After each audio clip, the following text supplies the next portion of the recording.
everyone, welcome back to The Works. I've got a short episode for you guys today, no big announcements on the top end here. So without further ado, let's just get right into it. Mortal Kombat 2, this is rated R, it's an hour and 56 minutes, it's from New Line Cinema, this is a video game adaptation, action adventure. This is directed by Simon McQuad. Quad, one syllable. McQuad.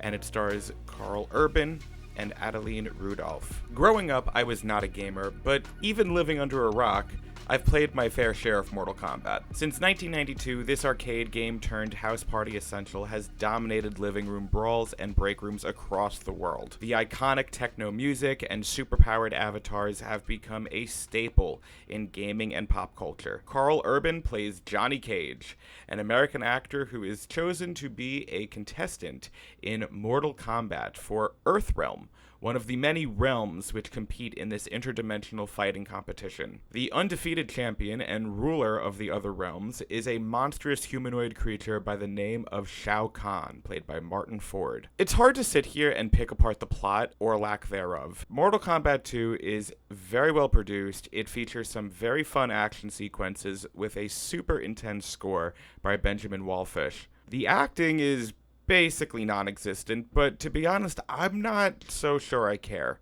The reality is, Mortal Kombat fans aren't going to the theater for a great movie. They're going to see loosely created backstories for their favorite characters that they like to play as, and to watch them fight on the big screen. And in that respect, Mortal Kombat 2 delivers. Let's talk about some of the kills. We've got American torture porn expert James Wan, the name behind Saw, producing this, and the gore goes crazy. What did bother me is a lack of the effect of some of these attacks had.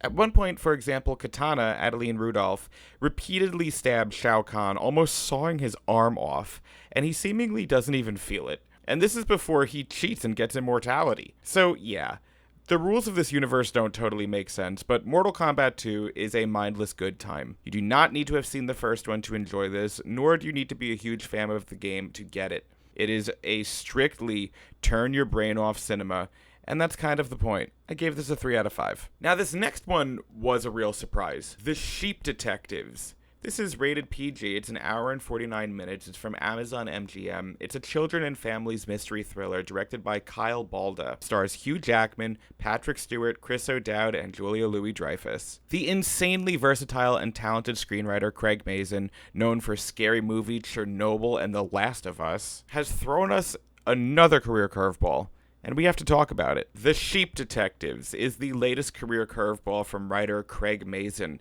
most recently known for his work on HBO's Chernobyl and The Last of Us. Here, the versatile screenwriter has given us a much different story. Based on the novel 3 Bags Full by Leonie Swan, comes the story of George, Hugh Jackman, a loner shepherd who has found solace in his herd of sheep. George reads to them, tells them stories, and has given them all names. Some of the names aren't particularly creative, like Wool Eyes, a sheep whose eyes are covered by wool, but some of the sheep he views as extra special, like a brown sheep named Lily, played by Julia Louis-Dreyfus. When George finishes reading for the night and goes to bed, Lily is always able to guess the ending of the book George was reading to them, and he loves sharing mysteries with them. Lily is smart and innocent.